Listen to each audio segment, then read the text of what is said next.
তারা নিয়ে এসেছে ইভিএম। এটা কিসের ইঙ্গিত? এটা আরেকটি ভোট ডাকাতির ইঙ্গিত। যে কোনো নির্বাচন হলেই মানুষ প্রথমেই সন্দেহ প্রকাশ করে বলে ভোট দিনে দিতে পারবে নাকি আগের রাতে শেষ হয়ে যাবে। আল্লাহ আমার সাথে আছেন, আমার নগরবাসী আমার সাথে আছে। আজ আমি আবারও আপনাদের সামনে হাজির হয়েছি, কারণ আপনারাই আমার আপনজন। আপনারাই আমাকে তিলে তিলে গড়ে তুলেছেন।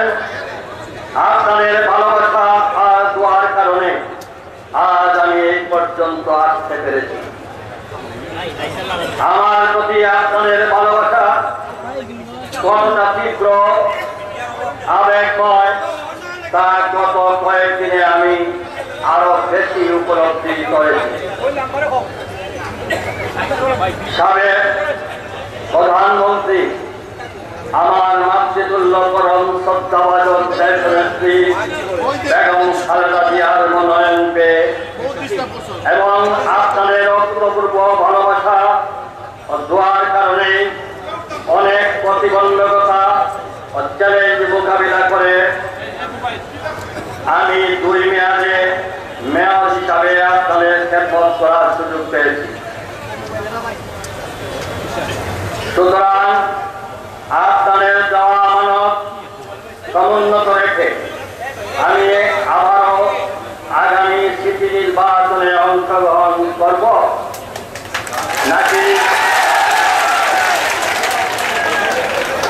নাকি করব না তা আপনাদের উপস্থিতিতে জনসম্মুখে প্রকাশ করাই আমার কর্তব্য মনে করছি।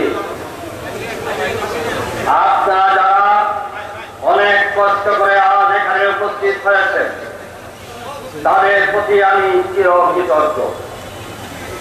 এছাড়াও মিডিয়ার মাধ্যমে আমি আমার সকল নগরবাসী, দেশ ও প্রবাসের সকল শুভাকাঙ্ক্ষীদের প্রতি কৃতজ্ঞতা প্রকাশ করছি। আপনাদের সামনে আজ আমি খোলামেলা কথা বলতে চাই, কারণ গত কয়েক সপ্তাহ থেকে আমার মধ্যে মানসিক চাপ যাচ্ছে তা আমি ছাড়া আর কেউ উপলব্ধি করতে পারবে না। আজকে আপনাদের বেশি সময় দেব না, যথাসম্ভব স্বল্প সময়ের মধ্যেই আমি আমার কথাগুলো আপনাদের সামনে তুলে ধরব। তবে কথা দিচ্ছি, এই কয়েকদিন যে অশুভ কর্মকাণ্ড করা হয়েছে তা ভবিষ্যতে কোনোদিন সময় সুযোগ হলে সব কিছু খুলাসা করব।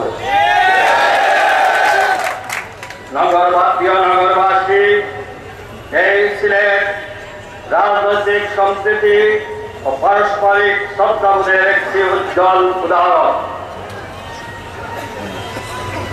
সেই সম্প্রতি, সেই সৌহার্দ্যের ধারাবাহিকতায় আমরা অতীতে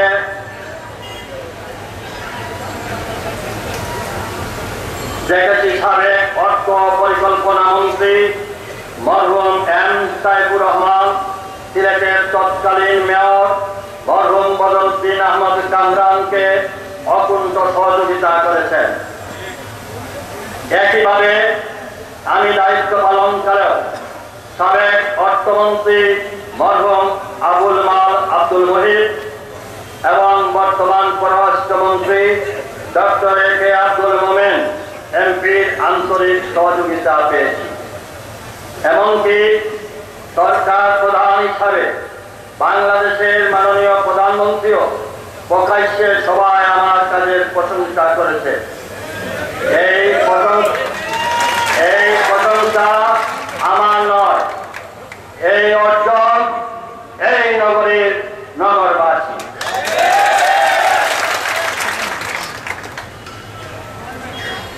এই প্রসঙ্গে আমি বলতে চাই, ইদানিং নির্বাচনকে সামনে রেখে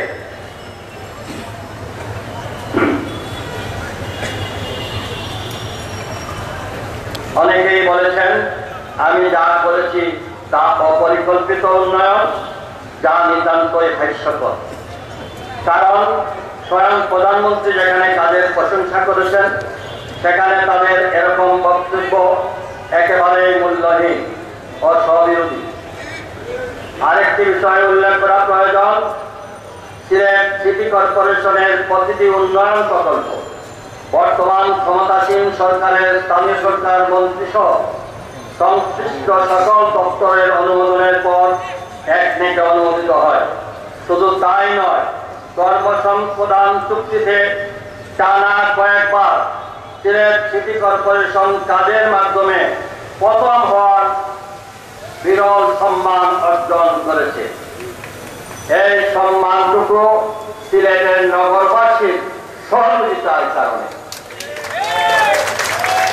সুতরাং ঢালাওভাবে এসব মূল্যহীন বক্তব্য যারা দিচ্ছেন তারা আয়নায় নিজেদের মুখ একবার দেখে নেওয়ার অনুরোধ রইল। বাস্তবে তাদের জ্ঞানের পরিধি কতটুকু তার বিচারের ভার আমি সিলেট নগরবাসীর উপর ছেড়ে দিলাম। আমি কতটুকু কি করেছি তা এই শহরের প্রতিটি অলি গলির মানুষ ভালোই জানেন। সম্মানিত নগরবাসী, আমার চূড়ান্ত সিদ্ধান্ত জানানোর আগে আপনাদের কিছু প্রশ্ন করতে চাই। আপনারাই বলুন তো, এই মুহূর্তে সিলেটে কিংবা পুরো দেশে নির্বাচনী পরিবেশ আছে কি? নাই, নাই, কোন নির্বাচনী পরিবেশ নাই। বিশ্বের উন্নত দেশগুলো যখন ইভিএম কে না বলে দিয়েছে, বাংলাদেশের আপামর জনগণ যেখানে ইভিএম কে না করেছে সেই জায়গায় সিলেটে তারা নিয়ে এসেছে ইভিএম। এটা কিসের ইঙ্গিত? এটা আরেকটি ভোট ডাকাতির ইঙ্গিত।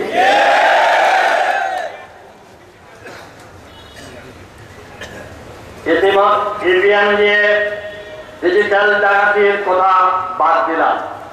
আজকে আপনারাই বলুন, নির্বাচনে আর মাত্র মাসখানেক বাকি আছে। আপনারা কি জানেন কিভাবে ইভিএম এ ভোট দিতে হয়? নির্বাচন কমিশন যদি চাইতো তারা তো 6 মাস আগে থেকে ইভিএম দিয়ে ভোট দেওয়ার প্রশিক্ষণের আয়োজন করতে পারত।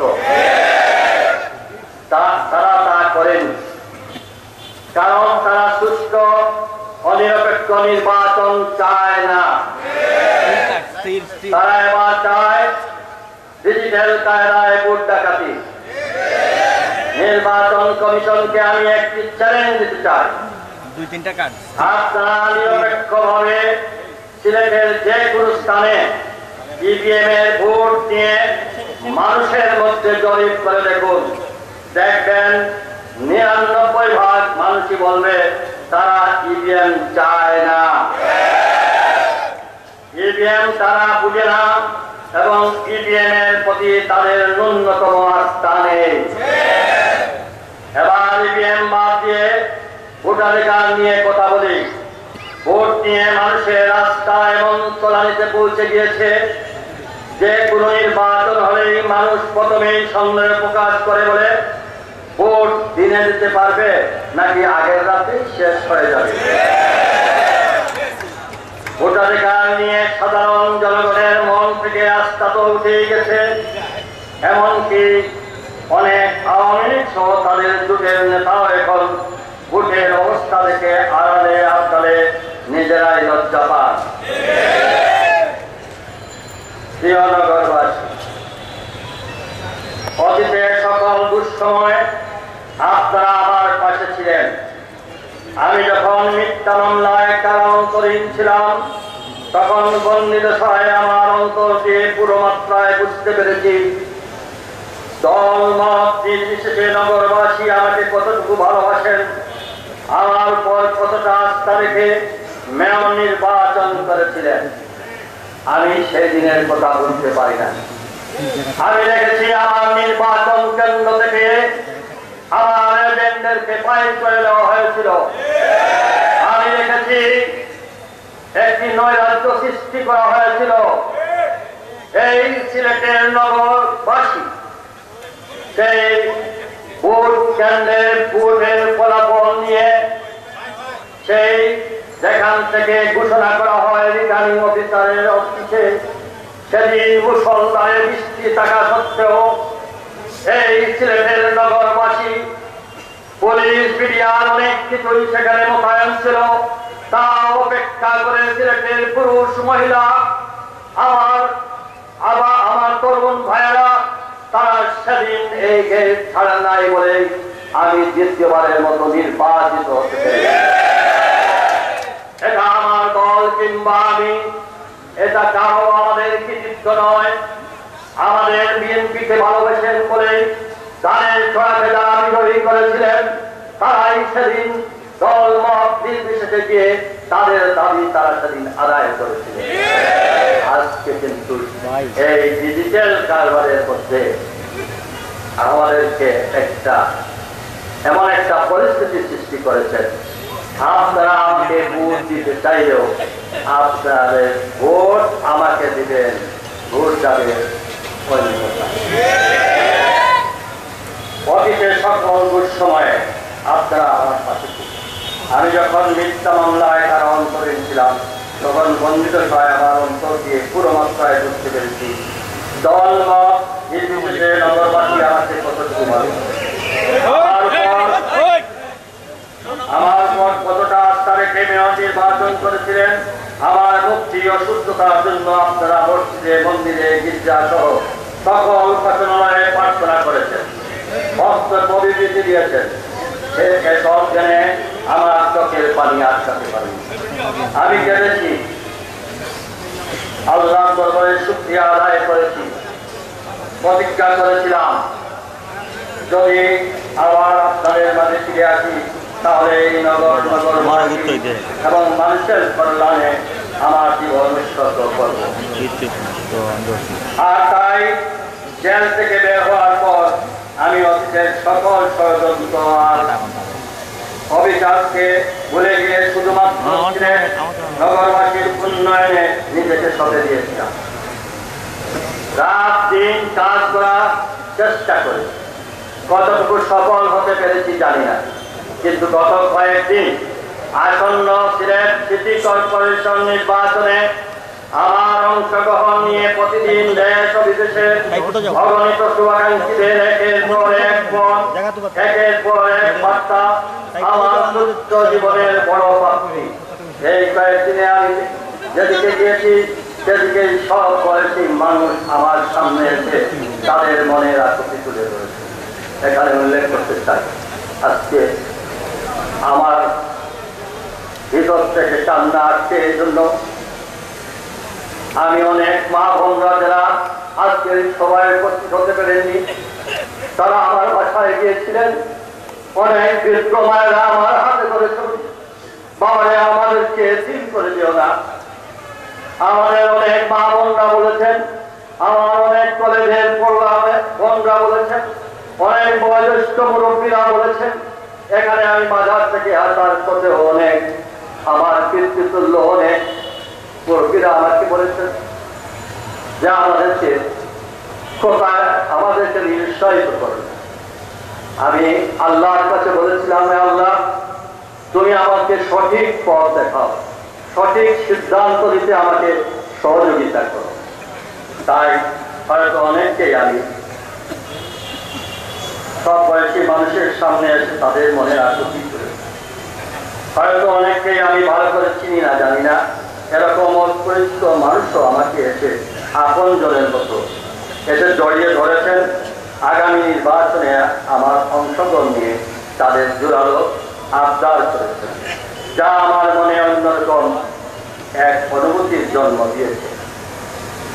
মাঝে মাঝে এমনও হয়েছে নির্বাচনী পরিবেশ নিয়ে চরম হতাশা প্রকাশ করে অনেকের কাছে যখন আমি নির্বাচন করব না বলে আমার প্রাথমিক মনোভাব প্রকাশ করেছি, তখন তারা আবেগপ্রবণ হয়ে পড়েছেন। আমি দেখেছি বিষণ্ণতার মুর্ছে পড়েছেন অনেকে। এই যে হাজার হাজার লাখো লাখো মানুষের যে আবেগ, যে অনুভূতি, তা ভাষায় প্রকাশের যোগ্যতা আমার মতো একজন ক্ষুদ্র মানুষের পক্ষে সম্ভব নয়। হিন্দু, মুসলিম, বৌদ্ধ, খ্রিস্টান, মণিপুরী সম্প্রদায় সহ ধর্ম বর্ণ নির্বিশেষে আন্দোলনকার এই নিঃস্বার্থ ভালোবাসাই আমার জীবনের শ্রেষ্ঠ সম্পদ। কথা দিচ্ছি, মেয়র না থাকলেও নগরবাসীর ঋণ শোধ করার তাগিদে সিলেটের সকল কল্যাণমূলক কাজে এবং আপনাদের সুখে দুঃখে সবসময় পাশে থাকবো ইনশাআল্লাহ। প্রিয় সিলেটবাসী, মৃত্যুর মাত্র কয়েকদিন আগে সিলেটের সফরকালে সাবেক অর্থ পরিকল্পনা মন্ত্রী এম সাইফুর রহমান বলেছিলেন, সিলেটবাসীর মায়া ও মমতা নিয়ে তিনি মরতে চান। সবার ভালোবাসার মধ্য দিয়ে সবাইকে কাঁদিয়ে তিনি চিরবিদায় নিয়েছিলেন। আমাকেও একদিন রবের কাছে ফিরে যেতে হবে।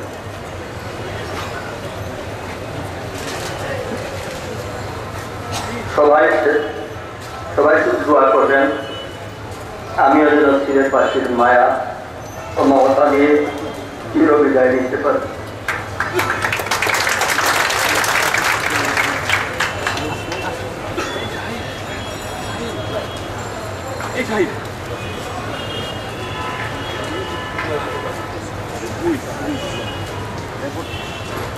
নির্বাচনকে সামনে রেখে ইতিমধ্যে বুকিং রেডি হয়ে গেছে। কিভাবে ভোট ডাকাতি করা যায় তার নিম্নসার অংশ হিসাবে ইতিমধ্যে পুলিশ প্রশাসনের রদবদল সম্পন্ন হয়েছে। কিছু সংখ্যক আড্ডা ও পুলিশ বাহিনী ও কর্মকর্তাদের দুঃসাহসে আরেকটি প্রশাসনের নির্বাচনের জন্য যেসব উপকরণ দরকার তার সবটুকুই এখন বিদ্যমান। শুধু তাই নয়, এখনো আমি মনোনয়ন কিনি, নির্বাচন করবো নাকি করবো না সেই সিদ্ধান্ত জানাইনি। কিন্তু তার আগে আমার নেতাকর্মী ও শুভাকাঙ্ক্ষীদের একের পর এক মিথ্যা মামলা দিয়ে সাজানো মামলায় গ্রেফতার করা হচ্ছে। এমনকি অনেকে রিমান্ডে পর্যন্ত নেওয়া হচ্ছে। বাসা বাড়িতে অভিযান চালানো হচ্ছে, হুমকি ভয়ভীতি দেওয়া হচ্ছে। এটাই কি তাদের সুস্থ ও নিরপেক্ষ নির্বাচনের পরিবেশের নমুনা? আমার করেন নিরীহ নেতাকর্মীদের বিরুদ্ধে সকল অপতৎপরতা অনতিবিলম্বে বন্ধ করার দাবি জানাই এবং বন্দীদের নিঃশর্তের মুক্তি দাবি করছি। যারা কোনো রাজনীতি করেন না, আমি যেসব এলাকায় যেসব ওয়ার্ডে গিয়েছি আমার সঙ্গে যাদের ছবি দেখা হয়েছে, সে বয়স্ক ব্যবসায়ী হোক, মুরব্বী হোক, এলাকার যুবক হোক, এই ছবি দেখে দেখে তাদের বাড়িতে আবার করোনা তাদের বাড়িতে। এইভাবে তো আমি আমার নগরবাসীকে, তাদের নিরীহ জনগণকে এইভাবে তো একটি অস্বস্তির মধ্যে আমি ফেলে দিতে পারি। বারবার আপনারা জানেন আমি ছাত্র অবস্থা থেকে শুরু করে শহীদ প্রেসিডেন্ট জিয়াউর রহমানের আদর্শে উজ্জীবিত হয়ে আমি বাংলাদেশ জাতীয়তাবাদী দল বিএনপির একজন কর্মী হিসাবে রাজনীতির সাথে সম্পৃক্ত আছি এবং আমৃত্যু থাকবো। এটাই হবে আমার জীবনের শেষ রাজনৈতিক ঠিকানা। আমি বলে দিতে চাই যে সংগঠনের জন্ম থেকে এখন পর্যন্ত তিলে তিলে এই সংগঠন গড়ে তুলেছি, সেই সংগঠনের কোন ক্ষতিকারক কোন বিষয়ে বা এই সংগঠন ধ্বংস যায় করুক এমন কিছুতে আমি আলিকুল হক চৌধুরী যেতে পারি না। যারা মনে মনে আমাকে উকিল আব্দুল সত্তার বানানোর চেষ্টা করেছিলেন, আজ হয়তো তারা উৎসাহ মনে মনে আশা করেছে ইনশাআল্লাহ আল্লাহ আমাদের সহায়, জনগণ আমাদের সাথে। সব স্বজন প্রীতি করে কোনো লাভ হবে না।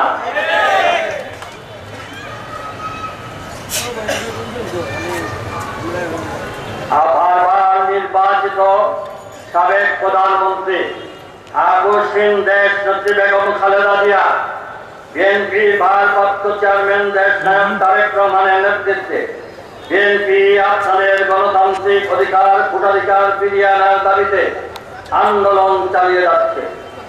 এই দাবি আজ গ্রামে গঞ্জে শহরে শহরে ছড়িয়ে পড়েছে।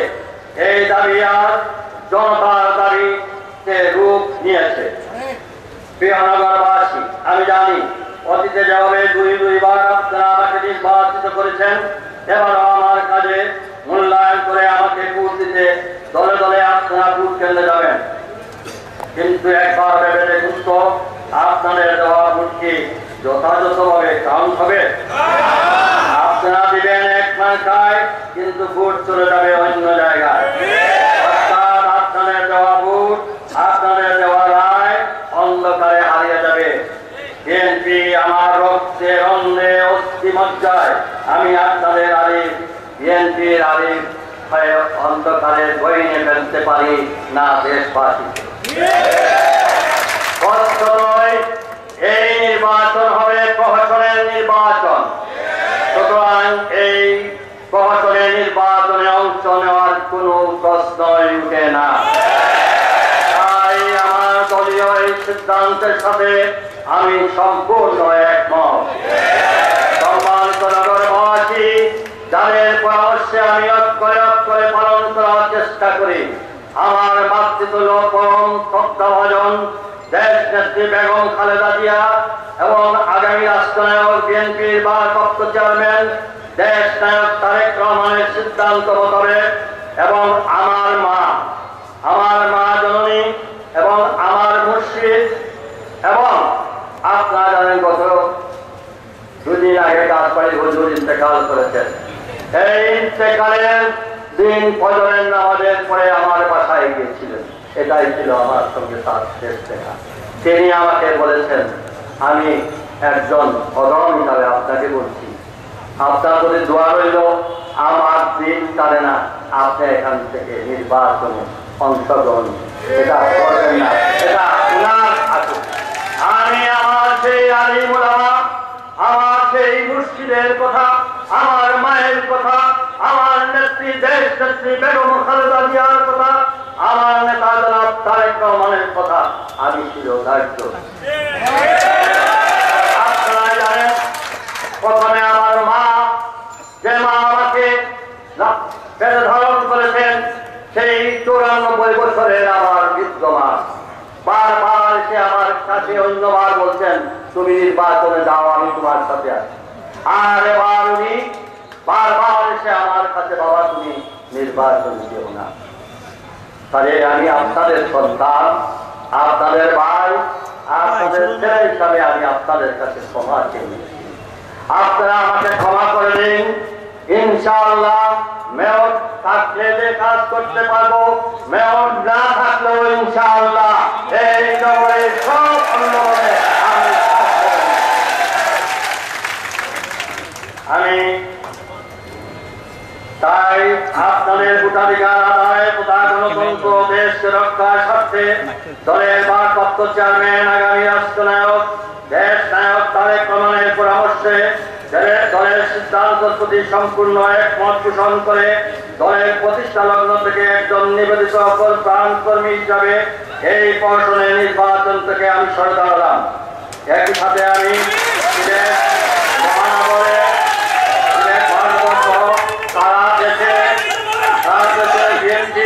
সর্বস্তরের নেতাকর্মী সহ সকল দেশপ্রেমিক সর্বস্তরের নাগরিককে এই সরকারের অধীনে কোন নির্বাচনে অংশগ্রহণ না করার অনুরোধ আহ্বান জানাচ্ছি। সাথে আমি অনুরোধ করব, আজকের এই সাথে যারা আমাকে যারা গুণ হয়েছেন, যারা এই আন্দোলনের জন্য শহীদ হয়েছেন, বাংলাদেশের অনেক রাজনৈতিক দলের নেতা কর্মীরা, তাদের জন্য তাদের রক্তের সঙ্গে বেইমানি করে আমরা নির্বাচনে যেতে পারি। আসুন এই নির্বাচন নয়। এই বুট যখন আমাদের বুথের কাজকে দিতে পারবো না, দয়া করে আপনারা কেউ নির্বাচনে যাবেন না। আপনারা কি বুট কেন্দ্রে যাবেন? ইনশাআল্লাহ আল্লাহ আমাদের সহায় হন। আমি আমাদের সকলকে আজকের দিনে উপস্থিত হওয়ার জন্য